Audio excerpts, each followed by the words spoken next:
అండి. అందరికీ నమస్కారం. అందరూ ఎలా ఉన్నారు? బాగున్నారా? మేమైతే చాలా బాగున్నాం అనమాట.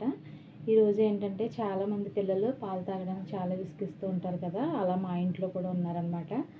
బ్రతిమలాడినా సరే అస్సలు తాగరండి. చాలా అసలు కాసి వెనకాల పరిగెత్తినా సరే మా పిల్లలైతే తాగరనమాట. అంతగా బలవంతంగా ఇచ్చినా సరే సింక్‌లో ఏసేయడం, లేదంటే మళ్ళీ ఆ పాలు గిన్నెలోనే కలిపేయడం అలా చేస్తూ ఉంటారనమాట. రోజు మన దగ్గరుండి అస్తమానం చూసి ఇవ్వలేం కాబట్టి అలాంటి వాళ్ళ కోసం అయితే ఇలాగా నువ్వులతో అయితే ఈ విధంగా లడ్డూలు అయితే చేసుకోండి. దీన్నైతే నువ్వుల చిమ్మిడి అని అంటారనమాట. అయితే ఇప్పుడైతే నువ్వుల లడ్డు అని అంటున్నారు కదా! దీని ప్రాసెస్ ఏంటంటే నువ్వులైతే తీసుకోండి. ఒక హాఫ్ కిలో నువ్వులు తీసుకున్నారంటే అందులోకి ఒక పావు కిలో వరకు అయితే బెల్లం పడుతుందనమాట. నువ్వులను బాగా వేయించుకోవాలి. మామూలుగా వట్టిగానే వేయించాలండి. ఆయిల్, నెయ్యి కానీ ఏమి వేయవసరం లేదనమాట. అవి కరకరలాడేలా అయితే వేయించుకొని క్రిస్పీగా అవుతాయి కదా! అవి వేయించుకున్న తర్వాత అందులో బెల్లం అయితే కోరుకొని ఇవి రెండు కూడా మిక్సీ మెత్తగా ఆడేసుకుంటే సరిపోతుందండి. ఈ విధంగా లడ్డూల్లా చుట్టుకొని పిల్లలకి రోజుకి ఒకటి రెండు ఇచ్చారంటే మంచి ప్రోటీన్స్ అయితే ఉంటాయన్నమాట. ఇది చాలా మంచిది.